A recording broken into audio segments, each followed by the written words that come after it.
설원 위의 소녀와 약초꾼의 봄, 처마 끝을 때리는 빗소리가 유난히 무겁게 가라앉는 오후였습니다.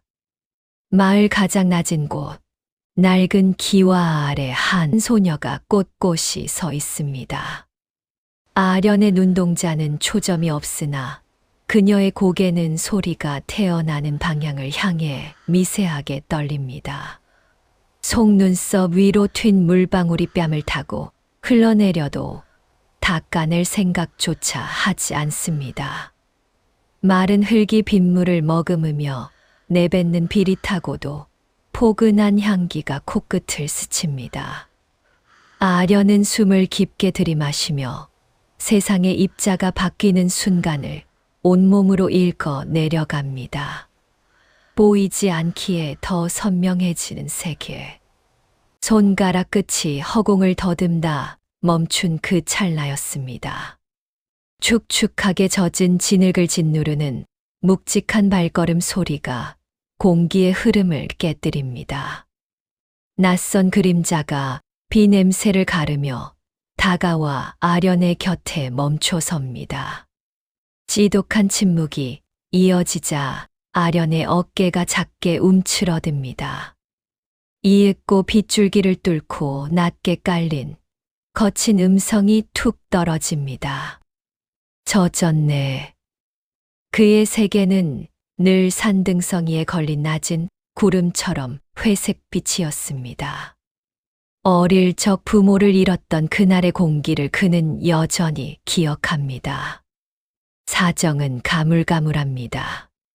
병이었는지 사고였는지 아니면 지독한 가난이 그들을 데려갔는지조차 흐릿해졌습니다. 다만 그가 선명하게 기억하는 건 단 하나. 어느 날부턴가 집안의 공기에서 온기가 완전히 증발해 버렸다는 사실입니다. 말소리가 사라진 방 안에는 먼지 가라앉는 소리만이 서늘하게 고였습니다. 그 정막은 그 이후로 수십 년간 단 한 번도 깨지지 않고 그의 그림자처럼 따라 붙었습니다. 집이라 부르기 민망한 낡은 오막살이는 그와 닮아 있었습니다. 사가버린 기둥은 밤마다 관절 꺾이는 소리를 내며 삐걱거렸고 누렇게 변색된 창호지는 군데군데 구멍이 뚫려 밤바람을 가감 없이 받아냈습니다. 비가 쏟아지는 날이면 그는 말없이 일어나 툇마루 구석에 놓인 이 나간 항아리를 끌어당깁니다. 뚝, 뚝. 처마를 타고 흘러내린 빗물이 항아리 바닥을 때리는 소리가 집 안의 유일한 박동이었습니다. 그는 그 소리에 맞춰 멍하니 무릎을 감싸 쥐고 앉아 차오르는 물의 높이를 가늠하며 밤을 지새우곤 했습니다. 해만 뜨면 그는 기계적으로 지게를 짊어지고 산을 올랐습니다. 거친 가시덩굴에 팔뚝이 긁혀 붉은 줄이 그어져도 고통을 느끼지 못했습니다. 하루 종일 산맥의 뼈마디를 훑으며 약초를 캐고 나무를 베어 넘겼지만 장날 얻어오는 것은 쌀 한 대와 눅눅한 보리 몇 줌이 전부였습니다. 시장에 나설 때면 그는 사람들의 시선을 피해 고개를 숙였습니다. 사람들 틈에서 들려오는 웃음소리와 흥정하는 활기가 그에게는 날카로운 파편처럼 느껴졌기 때문입니다. 그는 그 소란 속에 섞이지 못한 채 이방인처럼 서둘러 쌀 주머니를 챙겨 산길로 숨어들었습니다. 진정한 시련은 산에서 내려온 뒤에 시작되었습니다. 해질녘 산을 내려와 마을을 내려다보면 곳곳에서 저녁 짓는 연기가 몽글몽글 피어오릅니다. 어느 집 담장 너머로는 아이를 부르는 어머니의 목소리가 들리고 누군가의 창가에서는 따뜻한 등불이 노랗게 번져 나옵니다. 하지만 그의 발길이 멈추는 곳에는 오직 짙푸른 어둠뿐이었습니다. 부엌 가공이는 차갑게 식어 있었고 문을 열어도 반겨주는 숨결 하나 없었습니다. 그는 어둠이 가득 찬 방 안에 홀로 앉아 성냥을 켜지도 않은 채 가만히 숨을 몰아쉽니다. 식은 밥덩어리를 물에 말아 한술 크게 떠 입에 넣습니다. 까끌까끌한 보리알이 목구멍을 타고 넘어갈 때마다 가슴 한 구석이 꽉 막힌 듯한 통증이 느껴집니다. 그는 숟가락을 쥔 손에 힘을 주어 봅니다. 마주 앉아 젓가락을 움직이는 소리, 된장찌개 김이 오르는 소리, 오늘 하루 어땠냐고 묻는 낮은 음성. 그런 사소한 것들이 그에게는 닿을 수 없는 신기루 같았습니다. 그는 가끔 허공을 향해 손을 뻗어봅니다. 하지만 손가락 끝에 잡히는 것은 오직 차가운 밤 공기와 자욱한 고독뿐이었습니다. 생각이 깊어질 때면 그는 스스로 숟가락을 식탁 위에 탁 내려놓습니다. 바라면 바랄수록 심장 언저리가 아릿하게 저려온다는 것을. 그는 이미 오래전 눈물을 닦아줄 손길이 사라졌던 그 유년의 밤에 배워버렸기 때문입니다. 희망은 그에게 사치였고 기대는 곧 상처였습니다. 그는 자신의 감정을 억지로 짓눌러 갈무리합니다. 그리고는 다시 어둠 속에 몸을 뉘어 들리지 않는 누군가의 목소리를 기다리듯 귀를 막고 잠을 청했습니다. 겨울이 깊어지던 어느 날이었습니다. 눈이 내리고 있었습니다. 소리 없이 아주 천천히 나뭇가지 위에도 거친 바위 위에도 사내의 굽은 어깨 위에도 조용히 흰 가루들이 쌓여가고 있었습니다. 사내는 여느 때처럼 무거운 나무짐을 지고 산길을 내려오고 있었습니다. 자신이 남긴 발자국이 불과 몇 걸음 뒤에서 눈에 먹혀 사라지는 풍경을 보며 사내는 이 거대한 고독 속에 자신마저 지워질지도 모른다는 생각을 했습니다. 숲은 기괴할 정도로 고요했습니다. 새의 한 마리 울지 않는 그 진공 같은 정적 속에서 사내의 시선이 비탈진 고사목 아래 머물렀습니다. 검은 흙 위로 삐죽이 솟은 나무치고는 곡선이 너무도 매끄러운 그림자 하나가 눈에 들어왔습니다.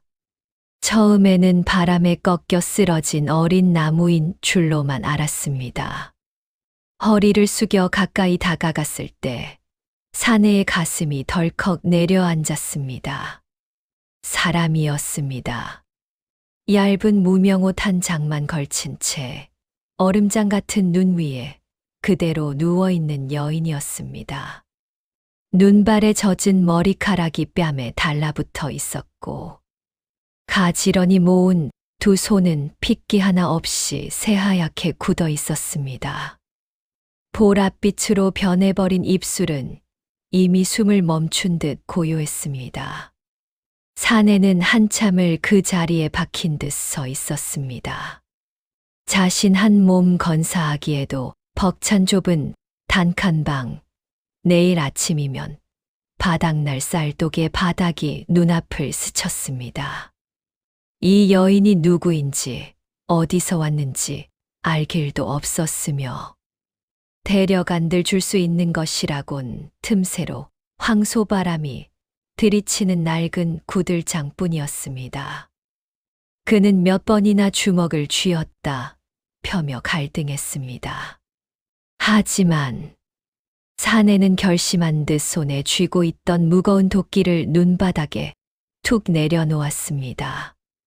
그리고는 굳어버린 여인의 몸을 조심스럽게 등에 업었습니다. 등을 타고 전해지는 소름 끼치도록 차가운 감촉의 사내는 아래 십수를 꽉 깨물었습니다. 죽음의 문턱에 발을 걸친 얼음덩어리 같은 체온이었지만 아주 미세하게 요동치는 심장의 떨림이 사내의 척추를 타고 전해졌습니다. 그날 수십 년간 고독이 고여있던 사내의 낡은 집에 처음으로 타인의 숨결이 파도처럼 밀려 들어왔습니다. 사흘이 지나고서야 얼음 같던 여인의 눈꺼풀이 파르르 떨렸습니다. 처음에는 아주 작은 틈으로 천장에 석가래를 담았고, 그 다음 날엔 창호지에 스미는 희미한 빛을 쫓았습니다. 그리고 마침내 아궁이 앞에 쪼그리고 앉아 불을 지피던 사내의 굽은 등 위에 여인의 시선이 멈추었습니다. 사내는 말없이 숭늉이 담긴 사발을 내밀었습니다. 여인은 가느다란 손가락을 뻗어 그릇을 감싸 쥐었습니다. 거친 옹기 그릇을 타고 전해지는 온기에 여인의 어깨가 작게 들썩였습니다. 한 모금, 두 모금. 목구멍을 타고 넘어가는 따뜻한 물소리가 방 안의 정적을 부드럽게 깨뜨렸습니다. 이름이 뭡니까? 사내가 어렵게 뗀 목소리는 갈라져 있었습니다. 여인은 대답하지 않았습니다. 입술이 달싹이며 무언가 형태를 만들려 했지만 끝내 소리는 새어 나오지 않았습니다. 여인은 그저 맑고 깊은 눈동자로 사내를 가만히 응시할 뿐이었습니다. 며칠을 더 지켜봐도 마찬가지였습니다. 여인은 소리를 잃은 사람처럼 고요했습니다. 하지만 그녀의 눈은 끊임없이 말을 건네고 있었습니다. 고맙다는 듯 휘어지는 눈매, 미안함에 떨리는 속눈썹, 그리고 깊은 밤 홀로 창밖을 내다볼 때 맺히는 이름 모를 슬픔까지. 사내는 더 이상 묻지 않기로 했습니다. 대신 사내는 매일 아침 평소보다 일찍 아궁이에 불을 지폈습니다. 무거운 솥에 쌀 한 줌을 정성스레 씻어 넣고 물을 넉넉히 부어 오랫동안 뭉근하게 끓여냈습니다. 타닥타닥 장작 타는 소리가 자장가처럼 흐르는 동안 죽은 보글거리며 하얀 김을 내뿜었습니다. 사내가 아는 가장 사치스럽고 따뜻한 처방이었습니다. 여인이 두 손으로 그릇을 받쳐 들 때마다 사내는 그녀의 손끝에 감돌기 시작한 발그레한 생기를 훔쳐보며 남몰래 안도했습니다. 계절의 갈기 위로 하얀 눈이 더 칠해질수록 두 사람의 기묘한 동행은 일상이 되어갔습니다. 여인이 기운을 차리자 집 안의 풍경이 조금씩 뒤바뀌기 시작했습니다. 사내가 지게를 지고 산등성이를 오르면 여인은 힘없는 손으로 빗자루를 들고 툇마루를 쓸었습니다. 먼지 쌓인 장독대가 매끄러운 빛을 되찾고 구멍난 창호지 위에는 어디선가 구해온 마른 꽃잎이 덧대어졌습니다. 오후가 되어 사내가 하산을 시작할 때면 그는 멀리 산 아래를 내려다보는 습관이 생겼습니다. 차가운 겨울 공기를 뚫고 오두막 굴뚝에서 가느다란 연기가 몽글몽글 피어오르는 것을 발견하는 순간 사내의 가슴 한쪽이 뻐근하게 조여왔습니다. 자신도 모르게 빨라지는 발걸음 끝에 문을 열면 그곳엔 매캐한 장작 연기와 함께 그를 기다리는 조용한 그림자가 있었습니다. 어느 저녁이었습니다. 두 사람은 나란히 화로 앞에 앉아 손을 쬐고 있었습니다. 대화는 없었습니다. 오직 장작이 제 몸을 태우며 내는 소리만이 공간을 채웠습니다. 사내는 그 순간 깨달았습니다. 평생 잠만 자고 떠나던 차가운 구덩이 같던 집이 이제는 돌아오고 싶은 품이 되었음을 말입니다. 문을 열면 배어나오는 온기, 어둠 속에서 번지는 작은 등불, 그리고 나를 향해 고개를 돌리는 누군가의 존재. 말보다 더 깊고 질긴 무언가가 소리 없는 두 사람 사이를 단단하게 잇고 있었습니다.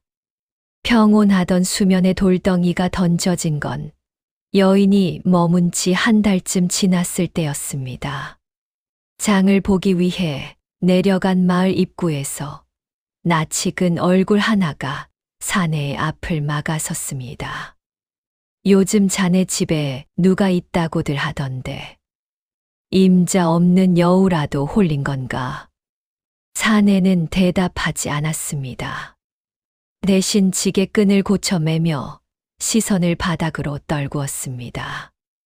하지만 그날 이후 등에 꽂히는 시선들이 평소와 달라졌음을 느꼈습니다.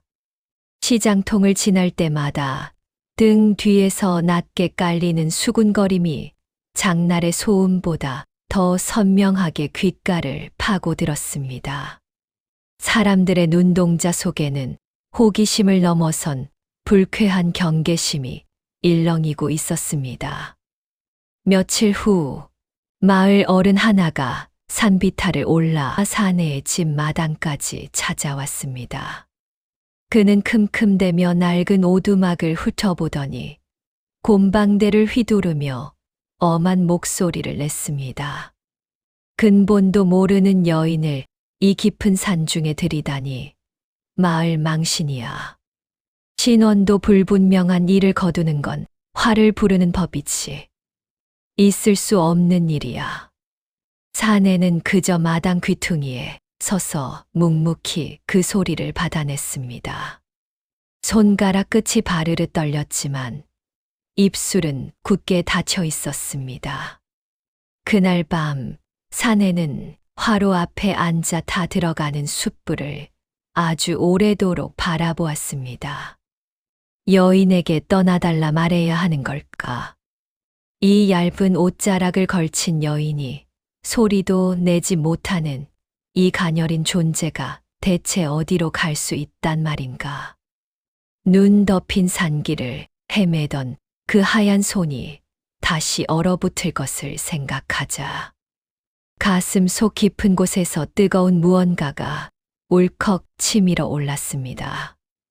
사내는 좁은 방 안에서 몇 번이고 뒤척이다 새벽녘에야 문을 열었습니다. 국 끼쳐오는 서늘한 공기가 폐부 깊숙이 박힙니다. 마당에는 어느새 하얀 서리가 내려앉아 세상의 모든 색을 지워놓았습니다. 그 서늘한 새벽 공기 속에서 사내는 비로소 깨달았습니다. 그가 진정으로 두려워하는 것은 마을 사람들의 따가운 눈총도 어른들의 호통도 아니었습니다. 진짜 두려운 것은 다시 찾아올 그 끔찍한 고요였습니다. 이 온기가 증발하고 난 뒤 다시 텅 빈 저녁을 홀로 견뎌야 한다는 사실이 사내를 송두리째 뒤흔들고 있었습니다. 그는 차가운 문고리를 꽉 쥔 채 어둠 속에서 조용히 숨을 쉬는 여인의 쪽방을 하염없이 바라보았습니다. 그토록 두려워하던 예감은 예고 없이 현실의 목을 죄어왔습니다. 산 그림자가 평소보다 길게 늘어진 늦은 오후. 산에는 옹이가 잔뜩 박힌 나무짐을 지고 산비탈을 내려왔습니다. 멀리서 보이던 오두막의 풍경에 사내의 발걸음이 돌처럼 굳어버렸습니다. 매일같이 하늘로 몽글몽글 피어오르던 가느다란 연기가 보이지 않았습니다. 굴뚝은 차갑게 식어 정막만을 내뱉고 있었습니다. 사내는 마당에 지게를 내팽개치듯 던져두고 방문을 거칠게 열어 젖혔습니다. 집 안은 지독하리만큼 고요했습니다. 아무도 없었습니다. 아궁이 속에는 온기 없는 재만이 하얗게 가라앉아 있었고 늘 정갈하게 차려져 있던 소박한 밥상도 보이지 않았습니다. 여인이 머물던 자리는 마치 처음부터 아무도 살지 않았던 것처럼 서늘하게 정리되어 있었습니다.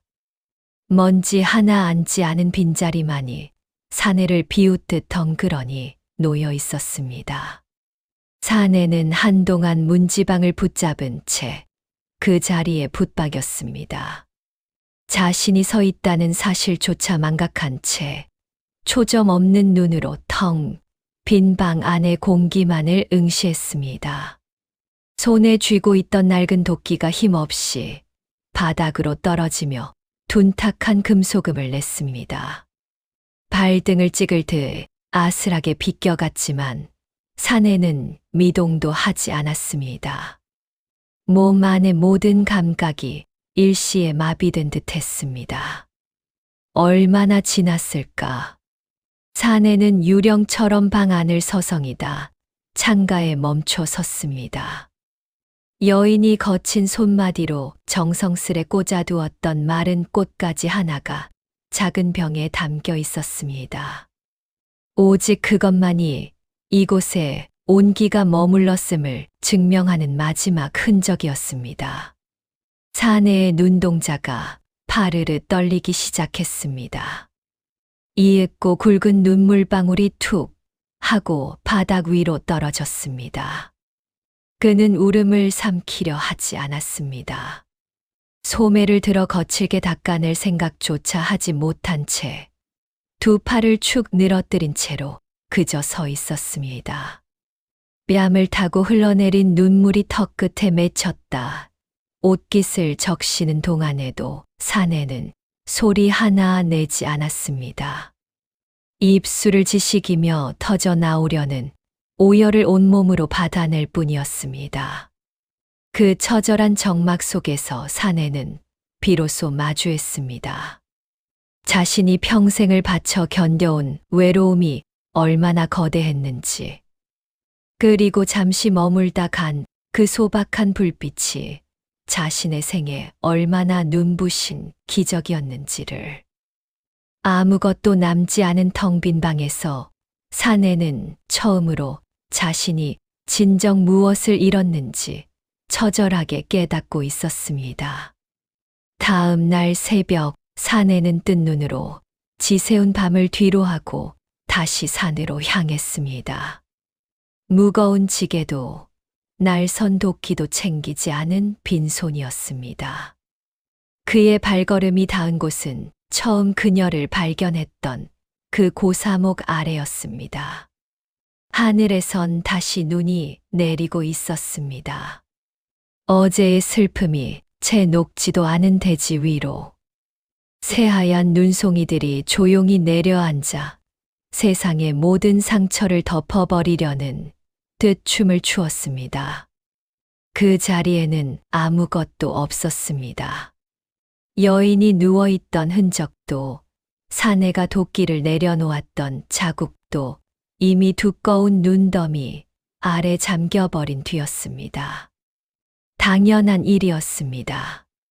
모든 것은 꿈이었던 것처럼, 그저 긴 겨울밤의 환상이었던 것처럼 정막만이 사내를 반겼습니다. 그런데 사내의 시선이 멈춘 곳에 기적이 머물러 있었습니다. 허옇게 질린 설원 위로 작고 가지런한 발자국들이 점점이 이어져 있었습니다. 바람에 쓸려나가지도 새로 내리는 눈에 파묻히지도 않은 채 방금 누군가 지나간 듯 선명한 자국이었습니다. 사내는 숨을 멈추었습니다.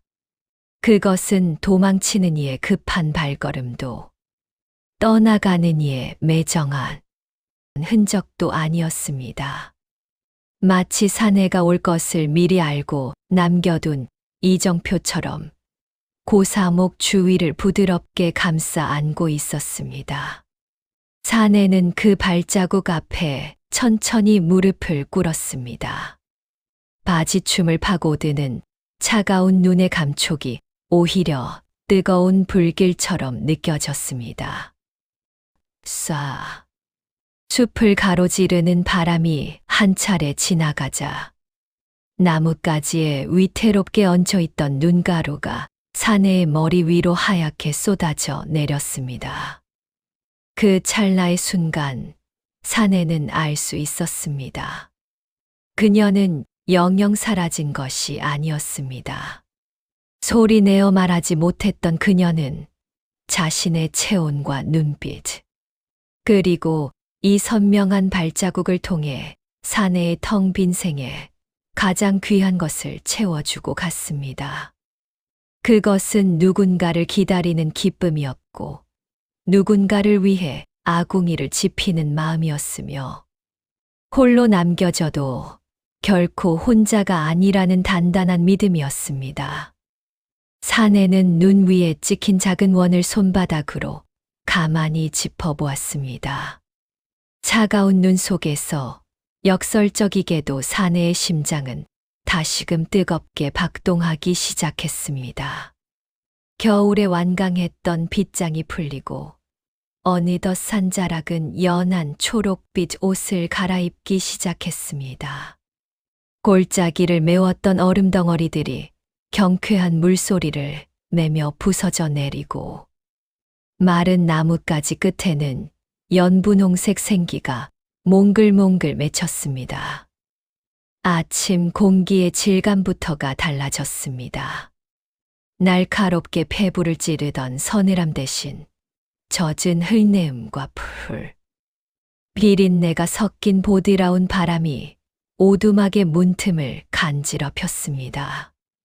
사내의 낡은 집 앞, 눈이 가장 늦게 녹았던 그늘진 자리에서 기적처럼 꽃이 피어났습니다. 보라색과 하얀색이 섞인 이름조차 알 수 없는 아주 작고 가녀린 꽃이었습니다. 언제 바람을 타고 씨앗이 내려앉은 것인지, 모진 추위를 어떻게 견디고 싹을 틔운 것인지 사내는 알지 못했습니다. 다만 그 꽃이 여인이 머물던 쪽방 창가 아래 가장 볕이 잘 드는 곳에 뿌리를 내렸다는 사실만을 조용히 응시할 뿐이었습니다. 사내는 툇마루에 털썩 주저앉아 그 꽃을 한참이나 바라보았습니다. 거친 손가락을 뻗어 꽃잎을 어루만지려다 혹여 자신의 투박함에 상처라도 입을까봐 이내 거두어드립니다. 대신 사내는 꽃을 향해 나직이 숨을 내뱉었습니다. 그 숨결에는 더 이상 시린 적막이 섞여 있지 않았습니다. 이윽고 사내는 천천히 몸을 일으켰습니다. 녹이 슬었던 도끼를 갈아 어깨에 걸치고 익숙한 산길을 향해 첫 발을 내디뎠습니다. 지게 작대기가 땅을 짚는 소리가 이전보다 훨씬 경쾌하게 숲의 정적을 깨뜨렸습니다. 산허리를 감싸고 있던 새벽 안개가 햇살에 밀려 서서히 걷히고 머리 위로는 이름 모를 새 한 마리가 길동무를 자처하며 지저귀고 있었습니다. 사내의 굽은 등 위로 따스한 봄볕이 내려앉았습니다. 그는 더 이상 홀로 버려진 가난한 약초꾼이 아니었습니다. 누군가의 온기를 품어본 적이 있고 그 온기를 기억하며 오늘을 살아갈 수 있는 세상에서 가장 부유하고 따뜻한 사람이었습니다. 산길을 오르던 사내가 잠시 멈춰 서서 뒤를 돌아보았습니다. 아지랑이가 피어오르는 오두막 너머로 바람에 흔들리는 작은 꽃잎이 마치 누군가의 고운 손짓처럼 하얗게 반짝이고 있었습니다.